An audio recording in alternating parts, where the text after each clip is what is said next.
Another guy on the Republican side who is not going to be giving speeches, who is a rising star internally. I mean, we've kind of been pointing out that the guy is on the extreme of the extreme. Ben Carson. Ben Carson has decided to walk away from a Johns Hopkins speaking gig because of the backlash over his anti-LGBT statements. So we talked a week at the beginning of last week about a number of the comments that Ben Carson made, including likening gay marriage to bestiality and making another of a bunch of just very hateful, bigoted comments about marriage equality. So after that happened, the dean of Johns Hopkins School of Medicine expressed a little bit of concern at some of the comments that were made. And again, Ben Carson is a neurosurgeon. Presumably he could be speaking at the school simply about medicine. There was concern expressed, and now, given all of the national media surrounding his statements, Ben Carson has said it's in the best interest of the students for him to voluntarily withdraw as commencement speaker. I agree with this 100%.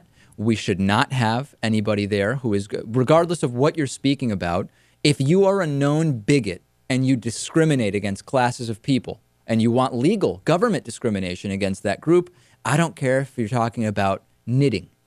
I don't want you there, and I'm more into finding someone who doesn't hold those views. Right.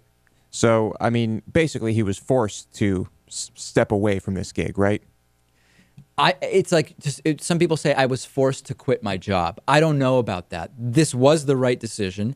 There was concern about what he said, rightfully so. He recognizes that, and he says he's not going to participate, and that's the right decision. To say he was forced to... Do we really think someone like this voluntarily just stepped out from this? Maybe he did. I mean, the guy may have some I think someone at the school probably said, listen, there's a lot of backlash about this. There's a lot of outrage. You know, it's probably best if you don't do this, you can just say you're voluntarily stepping down. Maybe they did, and that's perfectly fine if they allowed him to save face by doing that. I'm fine with that. One interesting thing is that in his kind of explanation, he said he was sorry for anything that caused pain for some members of our community, and he vowed to find, quote, much less offensive ways to say LGBT people shouldn't be marrying. He just doesn't get it. There is not a less offensive way to say that LGBT people don't get the same right that somebody who is born straight gets, right? This is the fundamental problem. It's not about finding a less offensive way to discriminate. It's about not discriminating. But see, for them, it is about finding the least